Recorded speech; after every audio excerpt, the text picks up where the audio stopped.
Então vamos lá, capítulo 5, estufas psíquicas da depressão. No livro antigo 75, No eletrônico é 35. 35, e no novo 77. 77. Então tá lá. Algo nessa primeira página? Algo a colocar?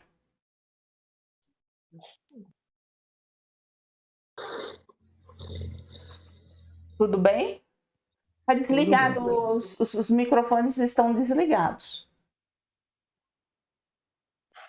O meu tá ligado.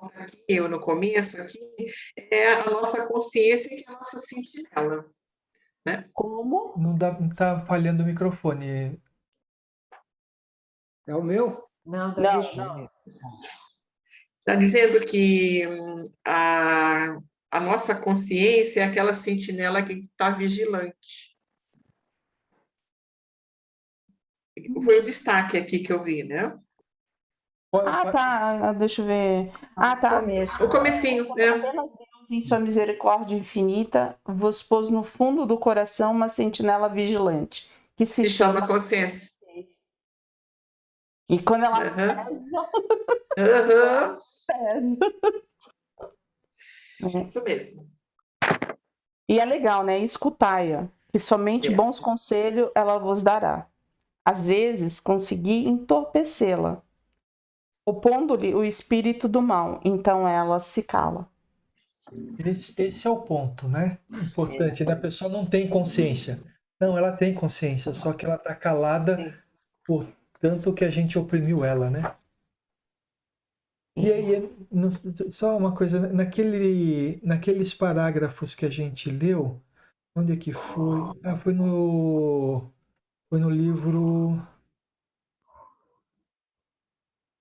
Foi nesse livro mesmo, em que eles vão. Não, foi nos Bastidores da Prece, eu acho. Em que eles vão fazer o resgate dos dois espíritos que estão lá no umbral, né? Na realidade, eles estão prontos para que essa consciência acorde novamente. É isso que eles fazem com os dois lá, né? E aí, se a gente for parar para pensar, ela está adormecida, entorpecida, enquanto a gente está encarnado. Mas quando a gente perde as vestes, ela perde esse entorpecimento. E aí onde que a gente começa a sentir esse peso maior, que é nosso mesmo. Onde a gente começa o nosso autoflagelamento. Não é Deus, somos nós. Porque lá não temos mais o véu. E aí a gente vai começar a pensar naquilo que fizemos. O como que poderia ser diferente. Mas aqueles espíritos que estão atrelados, né, grudados no mal, eles também perdem essa consciência.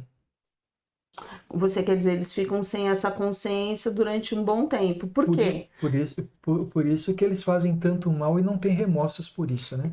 Porque eles ainda não despertaram e principalmente, né? Como eles já tinham uma afinidade, eles foram resgatados pelos que não têm esse amor, né? Então, eles já saem da vida terrena e já vai para lugares que têm a mesma vibração, né? Então, fica difícil. Aí, só conforme a dor deles, né, que vai vindo, como são prisioneiros, é que começa a vir o despertar, as lembranças, as orações daqueles que socorrem, né, que estão tentando socorrê-los, de mãe, de parentes. Ou seja, a consciência desperta novamente se ela estiver adormecida naquelas pessoas que estão com a tendência de crescimento, é isso, né? É isso aí.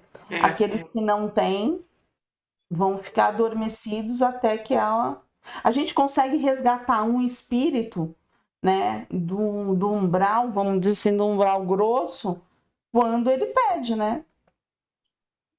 Porque até lá a gente não consegue.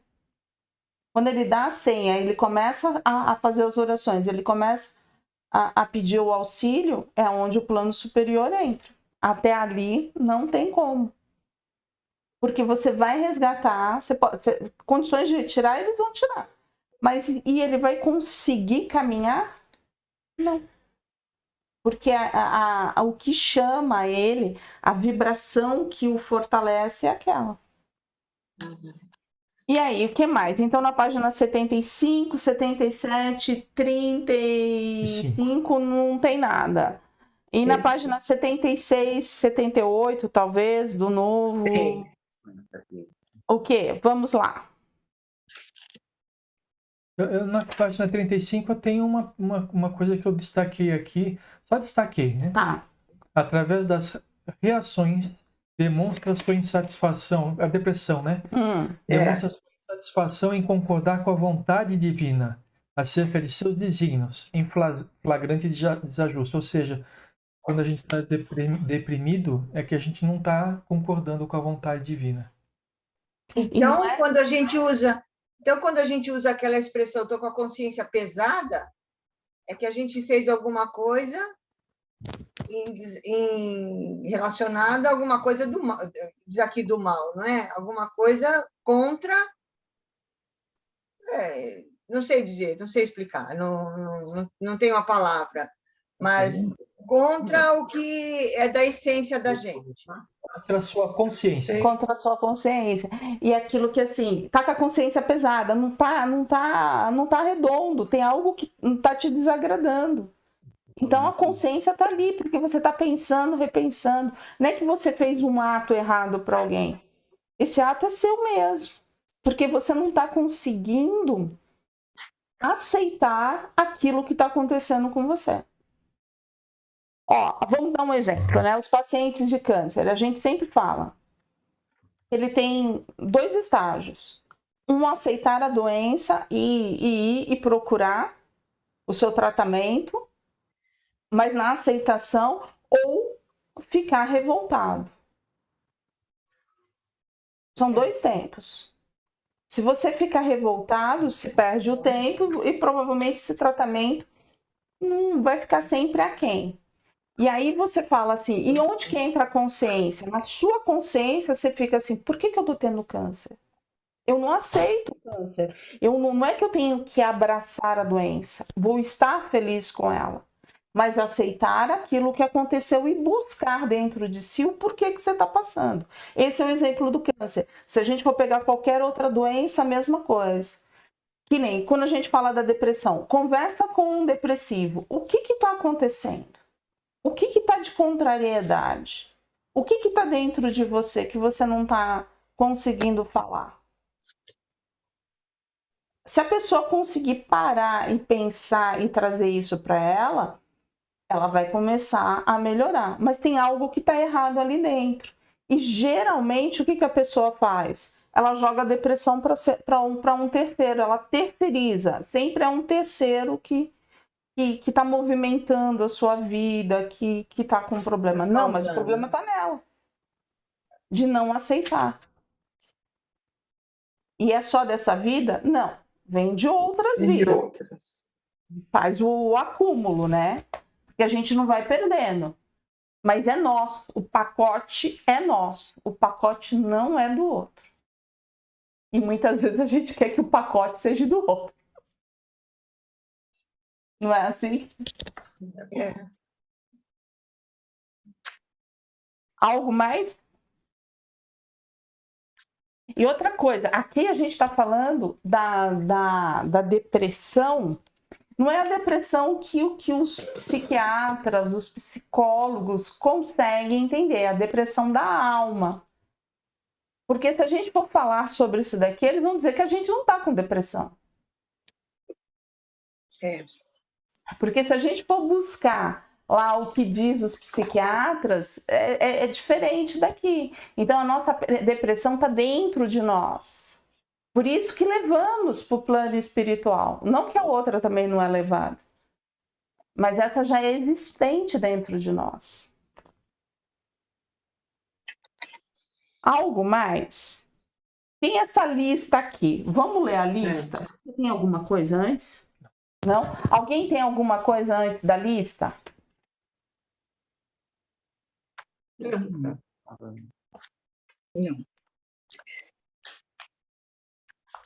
É aquilo que a gente estava conversando com a Leda. A gente sente isso daqui A psicanálise, o psicanalista que nos dava a aula, ele sempre comentou assim: a gente tem um dia, 2 dias, uma semana, 15 dias com esses sentimentos é algo que é natural. A gente passar meses com esses sentimentos e com tantos outros é que não é, né? A gente precisa buscar o que realmente acontece com o nosso psiquismo.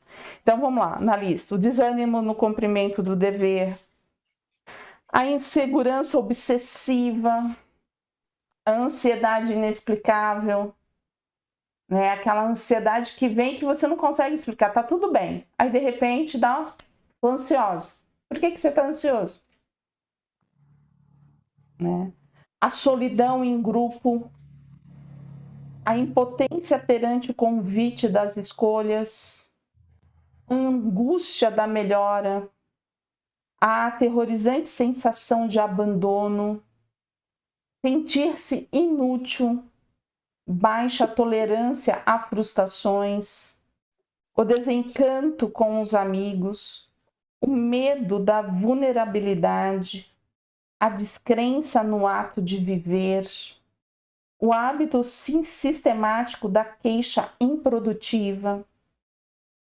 Você acha que fala, né? Ô vida, ô azar, sempre lá, né? Aquela pessoa, você fala bom dia. Não, o dia não, tá bom. Bom dia por quê? O dia não, Só se for o seu. Só se for o seu. Só se for para você, exatamente.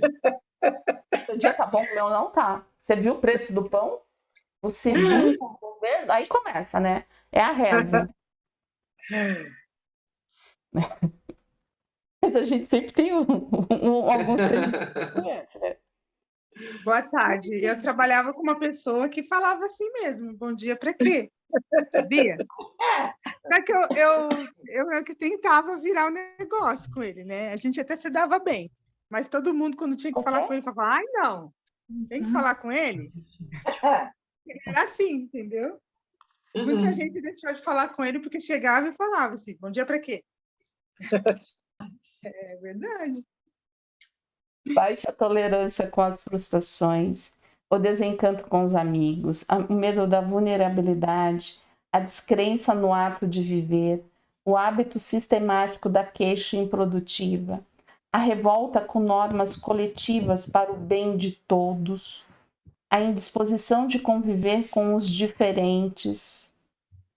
Esse daqui não consegue viver no mundo, né? Porque a indisposição de conviver com os diferentes, só tem diferente, porque a gente não é igual.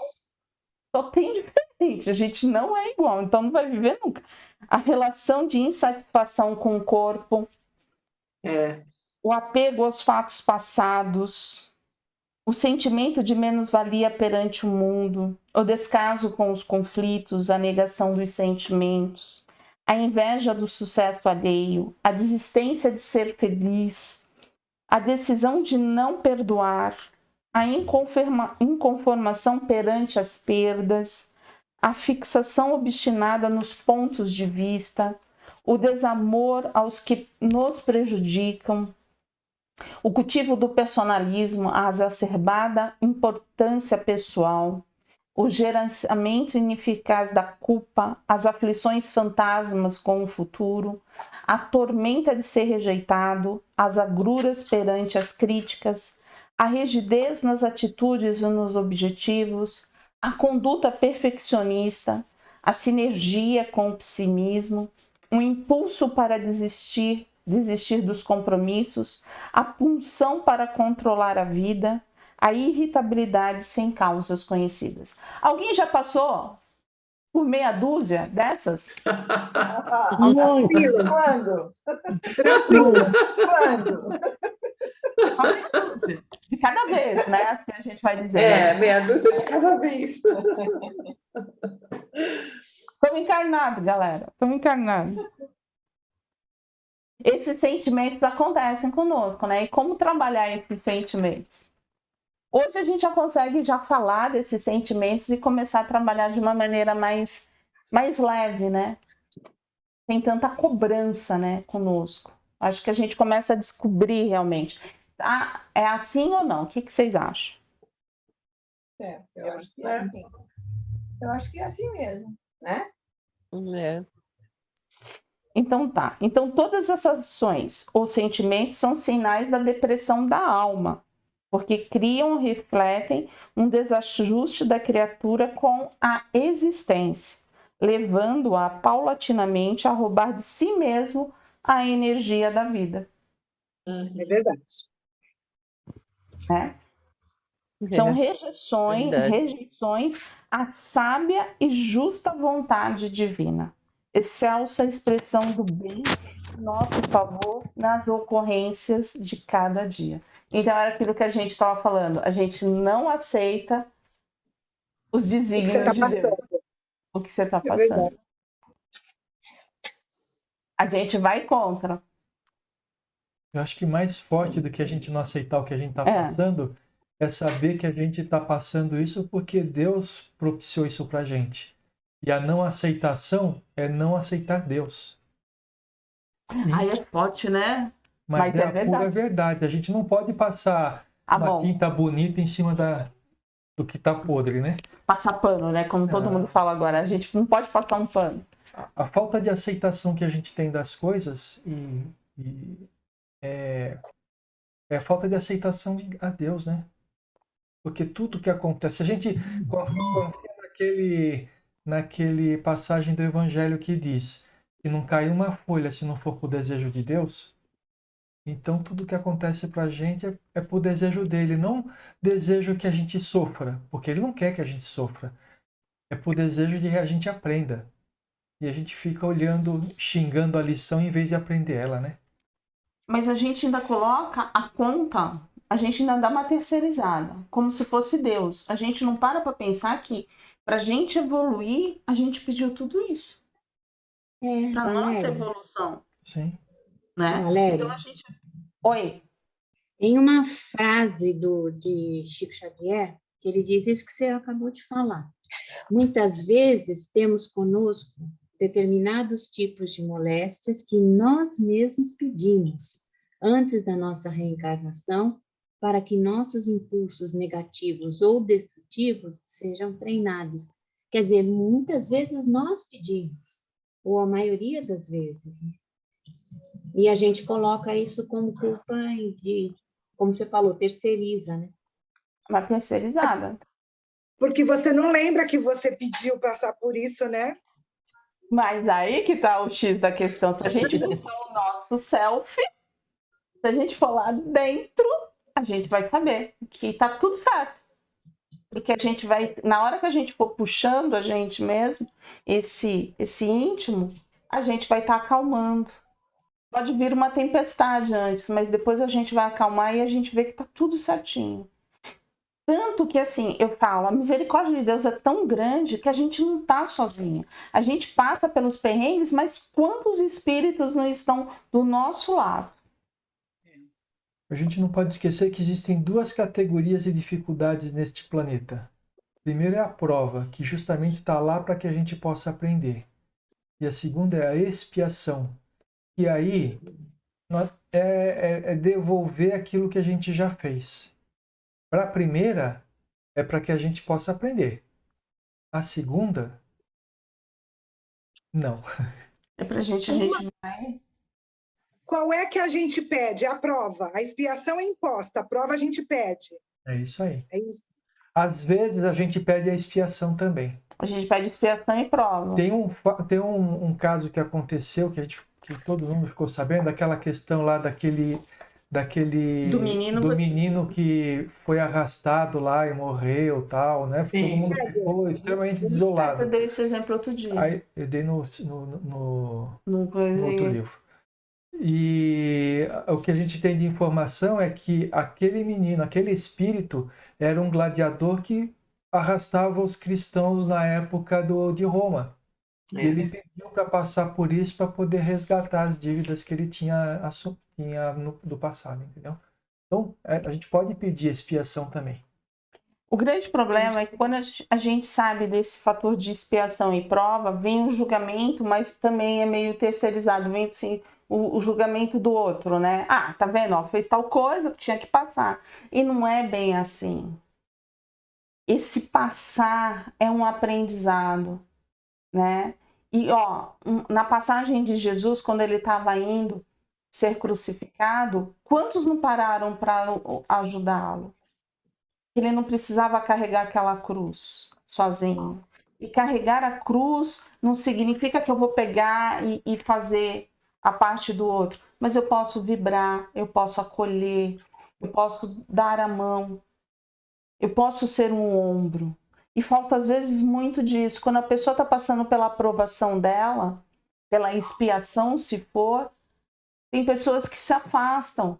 Ou então ficam naquele julgamento, jogando essa vibração. E isso pesa muito, ao invés de auxiliar, né? É só a gente se colocar um pouquinho no lugar e sentir como que a gente ficaria se a gente estivesse passando por uma dor muito forte, por um aprendizado muito grande.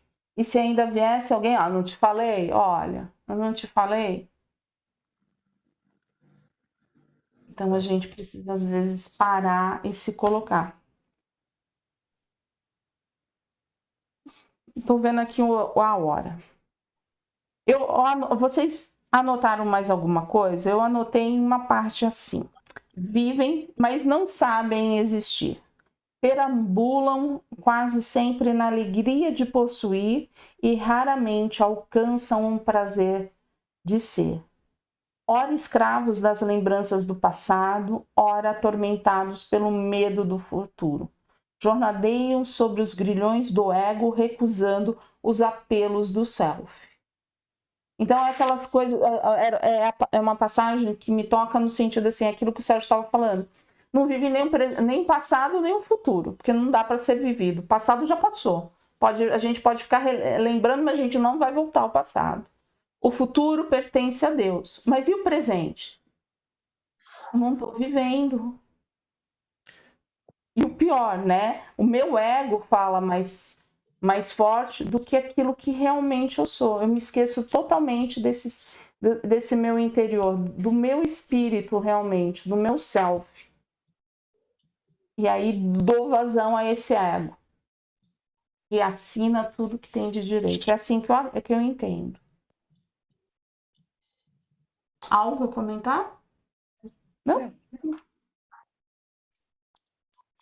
Nossa, hoje vocês entenderam o capítulo inteiro, não tem nada para conversar?